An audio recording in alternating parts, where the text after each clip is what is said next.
¿Qué tal? En este video vamos a ver cuáles son los principios básicos sobre los que se estructuran todas las ciencias naturales. Si no partiéramos de esta estructura, el conjunto de las ciencias naturales sería una mera descripción de sucesos, anticipar la ocurrencia de algún fenómeno con una ecuación teniendo en cuenta algunas variables. Pero las ciencias naturales trascienden este mero hecho descriptivo. Entonces, vamos a partir de lo esencial. ¿Y qué sería lo esencial? ¿Cuáles serían las leyes más elementales para poder describir todo lo que sucede? ¿Cuál es la causa fundamental de todo lo que sucede en el universo? Frente a este planteo tenemos dos posiciones bien encontradas. O decimos, el universo fue creado y por lo tanto admitimos la existencia de un Dios, una entidad creadora superior a todo el universo en sí mismo, o nos tenemos que ir al otro extremo y decir no existe una causa. Esta afirmación parece un tanto terrible. ¿Cómo podemos demostrar que las cosas suceden, que tienen causalidad, que es la forma en que las ciencias naturales proceden para describir sucesos? O sea, esto de echar mano a la ley de causa y efecto, si partimos de la idea de no existe una causa. Bueno, vamos a hacer un poco el ejercicio. Esto que vamos a mirar ahora se llaman leyes de la termodinámica. La razón es un poco histórica, en realidad se descubrieron a partir del estudio de la termodinámica, pero después se vio que eran absolutamente generales y describían absolutamente todos los fenómenos del universo. ¿Qué se descubre a través de la termodinámica que después se generaliza al resto de los temas de la ciencia? Que existen solamente dos leyes, dos justificativos de todos los sucesos. Y si estamos afirmando que no existe la creación, o sea, si no tenemos una postura creacionista, esas dos leyes tienen que ser tan esenciales que no necesiten de un creador. Entonces miremos cuáles son esas dos leyes. La primera podríamos enunciarla en una forma muy simplista como no existe la magia. ¿De qué se trata esto? Bueno, la primera ley se llama ley de la conservación de la energía. Y en realidad dice un poco esto, no hay magia. O sea, si hay energía, esa energía va a seguir estando. Y si no hay energía, no se va a crear de la nada, no va a aparecer mágicamente. Si uno busca una definición un poco más rigurosa de esto, vamos a leer en algún libro que en sistemas cerrados, y guardemos esta idea de el sistema cerrado, la energía no se pierde ni se crea, se transforma. Y el título de ese enunciado va a ser Ley de Conservación de la Energía. Esto es, la energía que tenía en un principio, energía inicial, va a ser igual a la energía que tengo al final, energía final. Esta igualdad se mantiene en sistemas cerrados. ¿Qué pasa si desde afuera del sistema que nosotros estamos observando, algo incorpora energía? Ahora ya no podemos decir que la energía al principio es igual que la energía al final. Diremos que la energía inicial más la que le hemos aportado va a ser igual a la energía final. ¿Y qué tal si en el trayecto algo de energía se pierde del sistema? Esto es, este sistema que ahora no es cerrado admite ingreso de energía y admite salida de energía. Entonces, la nueva ecuación, la nueva igualdad de conservación de la energía nos va a decir la energía inicial más la que le hemos aportado va a ser igual a la energía final más la que se ha perdido.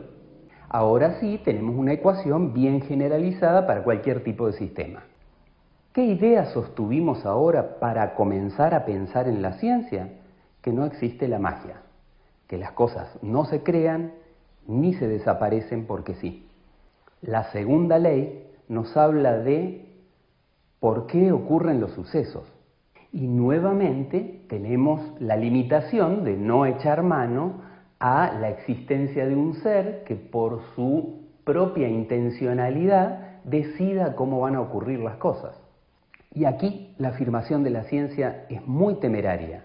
¿Qué tal si no existe una tendencia a que las cosas ocurran de algún modo? Y nos podemos preguntar, ¿pero cómo? Si nosotros vemos a diario que los sucesos tienen una tendencia. Bien, pero hagamos el ejercicio de suponer que no hay ninguna tendencia a que los sucesos ocurran de una forma determinada. Entonces, imaginemos un suceso muy elemental, muy básico. Luego lo vamos a ir generalizando. Imaginemos que tenemos 4 partículas. 4 pequeñas partículas, las cuales no tienen ninguna tendencia particular a estar en alguna parte en especial. Vamos a meter estas 4 partículas en una caja con un divisorio que las interconecta, de forma tal que puedan estar del lado izquierdo o del lado derecho de la cajita, indistintamente, porque no tienen ninguna tendencia particular a estar en alguna parte en especial. Entonces comencemos el análisis. ¿Dónde van a estar estas 4 partículas que estamos analizando? Uno puede pensar que las 4 partículas pueden estar todas del lado izquierdo de la caja. Ese va a ser uno de los casos posibles, que la partícula 1, la 2, la 3 y la 4 estén todas del lado izquierdo. Pero también un caso posible es que una partícula esté del lado derecho y las otras 3 estén del lado izquierdo. Claro, pero en este caso no va a ser solamente una posibilidad. Aquí tenemos 4 posibilidades. Puede ocurrir que la partícula que se encuentre del lado derecho sea la partícula número 1. La 2, la 3 y la 4 estén del lado izquierdo. O puede ocurrir que la partícula que esté del lado derecho sea la 2. En ese caso, la 1, la 3 y la 4 van a estar del lado izquierdo. Pero también puede ocurrir que la partícula que esté del lado derecho sea la 3. Y en ese caso, la 1, la 2 y la 4 van a estar del lado izquierdo. Y lo mismo va a pasar con la 4. Si la 4 está del lado derecho, la 1, la 2 y la 3 van a estar del lado izquierdo. Quiere decir de que para el suceso, una partícula del lado derecho, 3 partículas del lado izquierdo, hay 4 posibilidades. Mientras que hay una sola posibilidad de que todas las partículas estén del lado izquierdo. Con este solo análisis ya comenzamos a darnos cuenta de que si nosotros agarráramos la caja y abriéramos en un momento determinado, tendríamos muchas más oportunidades de encontrarnos una partícula de un lado y 3 del otro, que encontrarnos a las 4 amontonadas del lado izquierdo. Sigamos el planteo. También puede ocurrir que haya 2 y 2. El caso de 2 y 2 es un poco más enredado, ¿no? Tendría que estar la 1 y la 2 del lado derecho, y la 3 y la 4 del lado izquierdo, o la 1 y la 3 y la 2 y la 4, o la 1 y la 4 y la 2 y la 3, o la 2 y la 3 y la 1 y la 4, o la 2 y la 4 y la 1 y la 3, o la 3 y la 4 y la 1 y la 2. Todas estas variantes terminan siendo 6 posibilidades. Si seguimos con el mismo planteo, podemos pensar en qué pasaría si hubiera 3 del lado derecho y 1 del lado izquierdo, que sería el mismo análisis que hicimos para 1 del lado derecho y 3 del lado izquierdo. Nos daría la misma cantidad de repeticiones. E idénticamente ocurriría pensando en las 4 del lado derecho, solamente una posibilidad. Quiere decir de que si nosotros miramos el mapa de distribución de posibilidades, lo más probable, el caso más probable de todos, es cuando hay igual cantidad de un lado que de otro. Dicho en una forma coloquial, si nosotros abriéramos esa cajita mágica en un momento determinado, la probabilidad mayor sería la de encontrar igual cantidad de un lado que del otro. Esto es, las cosas en equilibrio. Y fíjense cuál es la tendencia de la naturaleza. Si yo dentro de esa cajita utópica, en lugar de tirar partículas utópicas, tirara moléculas de agua, lo más probable de esas moléculas de agua es que terminen en equilibrio. El agua tiene tendencia al equilibrio porque es la mayor probabilidad para partículas de agua que hacen lo que quieren. O sea, que tienen igual probabilidad de estar de un lado que del otro. Pero generalicémoslo un poco más. ¿Qué pasa con la energía? Si yo tengo mucha energía de un lado y poca energía del otro, y conecto a los dos cuerpos, uno con mucha energía y a otro con poca, por ejemplo, algo muy caliente y algo frío, lo que va a suceder al conectarlos es que los dos terminan tibio, que no es otra cosa que la tendencia al equilibrio. Entiéndase que estamos encarando esto desde un análisis bastante simplista, pero también existe una demostración seria, con una rigurosidad matemática muy excelsa sobre esto que estamos hablando. Lo que quiero decir es que aunque lo estemos explicando con los dedos, no le quita validez a la seriedad de lo que estamos diciendo. Pero avancemos un poco más. Hasta ahora dijimos, primera ley, no existe la magia. Todo lo que existía al principio va a aparecer al final. Segunda ley, no existe una ocurrencia antojadiza de las cosas. Existe igual probabilidad de ocurrencia de un suceso que de otro, para partículas elementales. Y esta aclaración es importante. ¿Por qué digo para partículas elementales? Porque ya vimos que cuando juntamos un montón de partículas elementales, lo que ocurre es que la tendencia del conjunto de partículas elementales es el equilibrio. Esa ley macroscópica que nosotros vemos en las cosas cotidianas de la tendencia al equilibrio no es otra cosa que una consecuencia de que en realidad a nivel de partículas no exista una preferencia en cuanto al suceso. Así que, resumiendo la idea, partimos de que cualquier partícula elemental puede tomar cualquier posición indiferentemente, o sea, tiene un 50% de probabilidad de estar en un lugar o en otro. Y a partir de esa idea llegamos a que el promedio de las acciones conjuntas tiene tendencia al equilibrio. Nosotros que miramos las cosas desde el punto de vista macroscópico, que es nuestro tamaño de observación, fijamos como ley esa consecuencia a la que le llamamos la tendencia al equilibrio. Pero en realidad es una consecuencia de la ausencia de ley, de que el promedio de las acciones, de que las partículas tengan ausencia de ley, o sea, total indiferencia a qué posición tomar en el espacio, genera esto que nosotros llamamos la ley del equilibrio.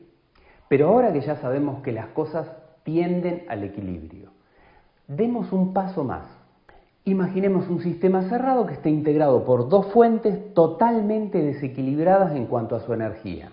Por ejemplo, una fuente de mucha temperatura y una fuente de muy baja temperatura. Y ahora construyamos alguna estrategia para que, al ponerlas en contacto a una con la otra, circule la energía tendiendo al equilibrio, de forma tal que algo de esa energía la podamos derivar hacia otro lugar. Esto, que desde el punto de vista esquemático resulta bastante extraño, no es otra cosa más que, por ejemplo, un motor térmico. Un motor térmico tiene una fuente de mucha temperatura, otra de baja temperatura, y al ponerlas en contacto hacemos que funcione una biela, un pistón, y genere un movimiento mecánico. Generar un movimiento mecánico no es otra cosa más que a esa energía que fluía, calor, la transformamos en otro tipo de energía mecánica. Pero este esquema también vale para cualquier otra transformación de la energía. Por ejemplo, al hacer fluir energía eléctrica entre un lugar de acumulación de cargas eléctricas y uno de falta de cargas, polo positivo y negativo, y cuando fluye la energía eléctrica la transformamos en calor, por ejemplo, en una resistencia eléctrica en una estufita.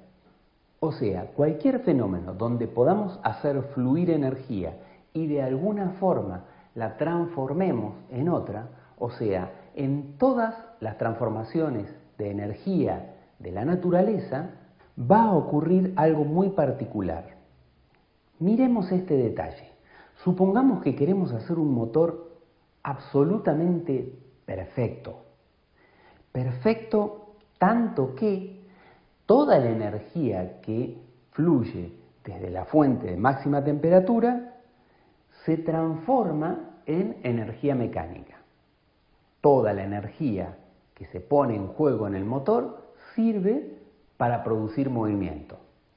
Si esto fuera así, entonces nada de energía iría hacia la fuente de baja temperatura.